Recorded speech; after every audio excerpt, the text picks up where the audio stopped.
Desde Washington, conversando con la voz de América. Bienvenidos a nuestro podcast. Soy Héctor Contreras y hoy empezamos una serie de episodios especiales cuando se cumplen 2 años de la invasión del Kremlin a Ucrania. A lo largo de este tiempo, el ejército ruso encontró y se topó con la resistencia de una Ucrania respaldada por importantes aliados internacionales como Estados Unidos, permitiéndole recuperar parte de sus territorios ocupados. Ahora, la fatiga bélica y la falta de apoyo internacional suponen una gran preocupación para los ucranianos, cuya contraofensiva está atascada. Para analizar la realidad bélica de esta guerra, tengo el gusto de darle la bienvenida a Luis Villamarín, especialista en asuntos militares, además especialista en geopolítica y política internacional. Luis, un gusto saludarlo. Buenos días, ¿qué tal? Buenos días, Héctor. Un cordial saludo para toda la audiencia de La Voz de América. Muchas gracias. Luis, de forma general y para nuestros oyentes, para que entren en contexto, tras 2 años ininterrumpidos de combates, ¿cómo analiza usted la guerra en Europa del Este desde el punto de vista militar? Pues desde el punto de vista militar tiene una gran cantidad de aristas. Si miramos cómo ha sido la dinámica de operaciones, se inició con una incursión estratégica, con una maniobra de 3 frentes de batalla definidos, que fueron todos desarticulados por una metodología de guerra irregular, de guerra asimétrica, acciones sorpresivas por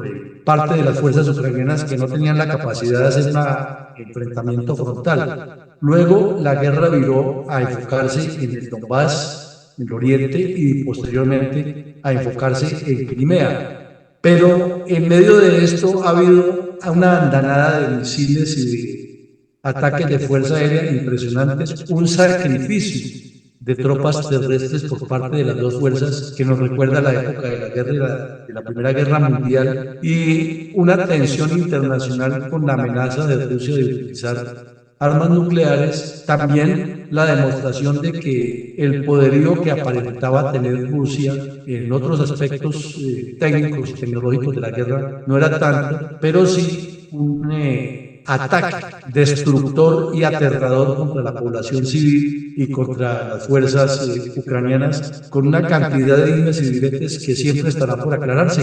Estados Unidos es considerado el principal socio militar y económico en la causa ucraniana. Sin embargo, las diferencias políticas en el Congreso estadounidense han hecho que la ayuda a Kiev esté pendiente de aprobación. ¿Cómo cree usted que afecta esta situación a los resultados del ejército ucraniano?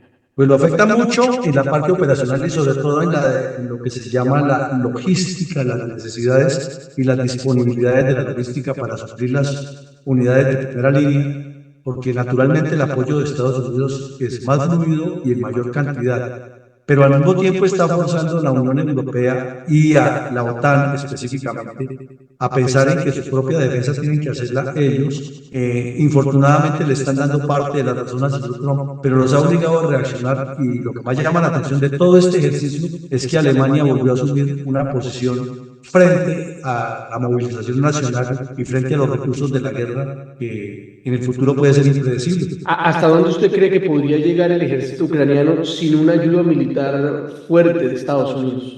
A convertir la guerra en una guerra de guerrillas, en lo cual los ucranianos son expertos. Definitivamente nos parece, siguiendo el curso de la historia y la capacidad militar y el convencimiento del nacionalismo que hay en Ucrania, que jamás Rusia podrá doblegar a Ucrania. En el supuesto caso de que se suspendieran los apoyos de manera constante y persistente, como se han venido dando hasta ahora, y que Ucrania redujera la capacidad de combate de guerra regular, no reduciría por nada del mundo su capacidad irregular, y seguiríamos viendo lo que han hecho ya en las zonas ocupadas del Donbass y Crimea, que son las operaciones especiales, acciones de comandos, acciones de guerrillas, que además no es nada nuevo en la historia ucraniana. Es decir, se eterniza el conflicto y Rusia sufriría un desgaste impredecible. Además, el riesgo de que Ucrania siga cada vez más actuando de manera sorpresiva dentro del territorio ruso.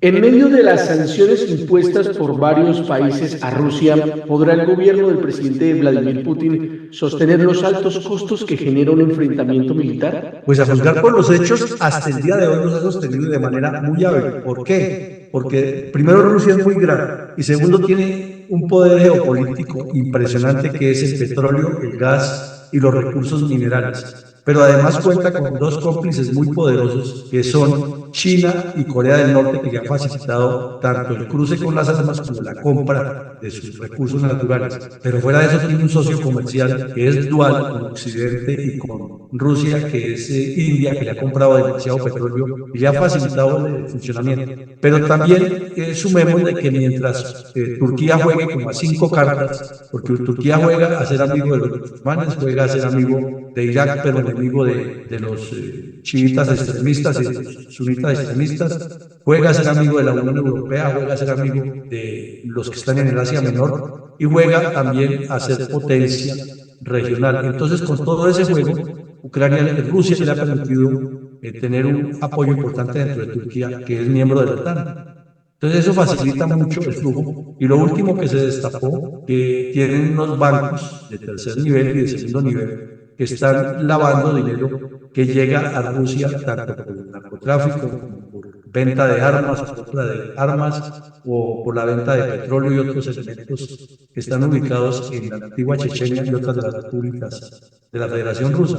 O sea, simplemente Rusia todavía tiene mucho margen de maniobra, además que tiene mucho poder sobre el mar Báltico y tiene capacidad nuclear. No es tan fácil de arreglarlo. ¿Cómo anticipa usted el futuro de este conflicto que ya cumple 2 años?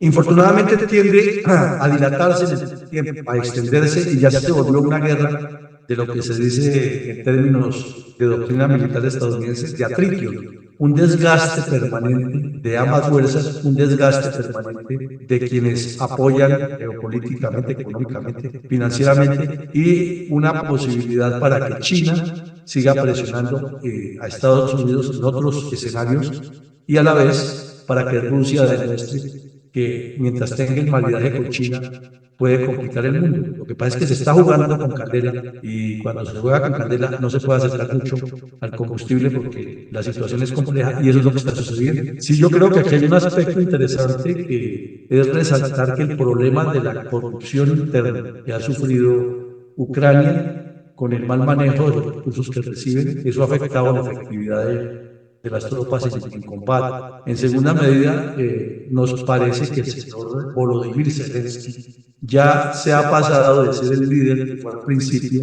a convertirse en una especie de otro autócrata que quiere figurar mucho. Ese conflicto que él tiene con los generales de las fuerzas ucranianas no favorece para nada la efectividad de las tropas, porque si hay algo que necesitan las unidades en combate es la unidad de criterios y no ver ninguna fisura, ya que eso afecta la moral de los combatientes. Lo otro es que con tantas bajas que ha tenido tanto Rusia como Ucrania, necesariamente tiene que llegar el momento en que recurren al reclutamiento o de personas más mayores, como ha ocurrido en Rusia, inclusive sacan a los delincuentes de la cárcel a combatir, y en Ucrania que ya se habla de que van a bajarle por lo menos 1 año a la edad de reclutamiento, o sea que jóvenes de 17 años van a tener que ir a la guerra, entonces eso también afecta la situación interna.